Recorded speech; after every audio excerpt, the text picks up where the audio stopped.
Hello and welcome back to my channel. My name is Bunny Cakes and welcome to my channel for the first time if you're new here. So today I'm kind of going to do just a little bit of a vlog thing. Mostly because I'm in a bit of a reading slump the last week or so. It's currently the 10th of June and I've read absolutely nothing whatsoever. I can't get into reading right now. I don't know why, no real particular reason that I can think of. Um, I mean, there's a lot going on in the world, and that's probably part of it. But sometimes I think, even when you have like a main go-to form of escapism, like for me, that's typically reading, sometimes I think you can overdo it and burn yourself out on it, and that's perfectly fine. So that's kind of what I'm going to talk about. So sometimes reading slumps are actually okay. Actually, all the time reading slumps are okay. There's no rules in reading. I mean, unless it's schoolwork or something for your actual job, then, there's rules in reading. You need to do that to get your grades or your money or whatever. But for recreational reading, there are typically no rules. And, I think one thing that contributes to reading slumps so much is the lack of forgiveness we have for ourselves when we get into those reading slumps. Um, and I've been thinking of that the last couple of days, and actually, Raven over at Raven Bell Books, she actually made me think of this. She posted yesterday to me that I had a really good reading month last month and it's okay to take a break. And I think that's absolutely like exactly what I needed to hear. But it's just something we never think about. Especially once you have a booktube channel and stuff, you feel, or at least I feel, a little more obligated to read. Um, but I am trying to forgive myself for not reading, and I will pick it up eventually. I always do. I've never 100% stopped reading. I just need a break. So I have been exploring other forms of escapism. Uh, I binge watched all of Schitt's Creek.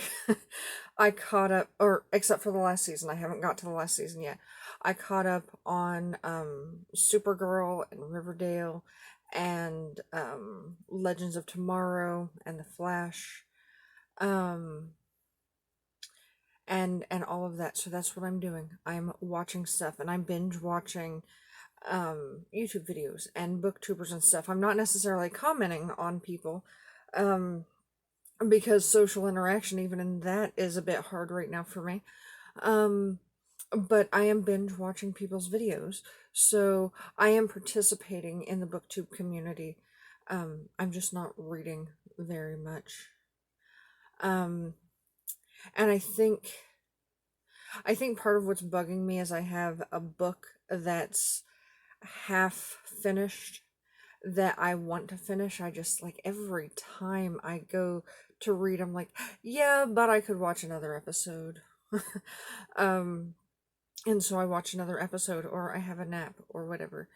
Um, and so I'm thinking of some ways that I can maybe try to slip myself back into reading, but I'm not going to force it, and I'm not going to guilt trip myself, because there's no real point in guilt tripping yourself. That's just going to make the reading slump last longer, right? Um, so what I want to do is start a bit of a conversation. Oh, and you can see my sticker right there on the back of my laptop. Um, it's the conversation I want to start is, what are some things that you guys do to get yourselves out of reading slumps, and what do you guys do to forgive yourself for your reading slumps? That's what I want to talk about today. Um, because I have trouble forgiving myself for a lot of things. So I don't really know what to do other than just try to refocus and just allow myself to do other things than reading. Um, though I'm also trying to think of things that normally help me get out of a reading slump, like finding a little short story or something to read, or something like that that might pick it back up for me. Um, and yeah, so what do you guys do to get out of reading slumps? How do you feel about reading slumps, and how do you go about forgiving yourself for reading slumps? So this is going to be just a little short video, um, just to propose that question, and I will be down in the comments below to discuss it with you whenever I have a break from work, because I have to start working soon. So thank you so much for watching, and I hope you have a great rest of your day, and I look forward to the conversation in the comments. Bye-bye.